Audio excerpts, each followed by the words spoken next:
ठाण्यामध्ये युतीचा घोडा अडलेला असतानाच नवी मुंबई ते भाजप आणि शिवसेनेची युती होण्याची शक्यता धुसर आहे।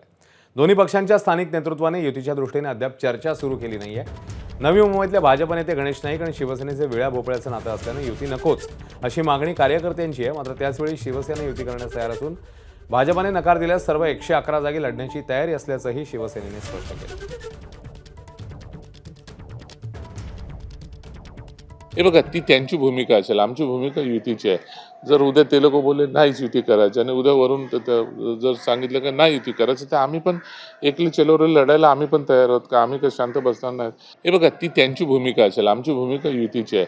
जर उद्या ते लोक बोलले नाहीच युती करायची आणि उद्या वरून जर सांगितलं की नाही युती करायचं, तर आम्ही पण एकली चलोरे लढायला आम्ही पण तयार आहोत का? आम्ही काही शांत बसणार नाहीत।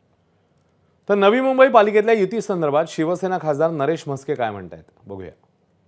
नवी मुंबई महानगरपालिकेमध्ये युती व्हावी असा आदेश युतीचे नेते माननीय देवेंद्र फडणवीस साहेब आणि एकनाथ शिंदे साहेबांनी दिलेले आहेत। शिवसेनेने यामध्ये पुढाकार घेतला, आम्ही स्वतः पुढाकार घेतला आणि लवकरच त्या ठिकाणी बैठका सुरू कराव्यात अशा पद्धतीची आमची चर्चा झालेली आहे। एबीपी माझा, उघडा डोळे बघा नीट।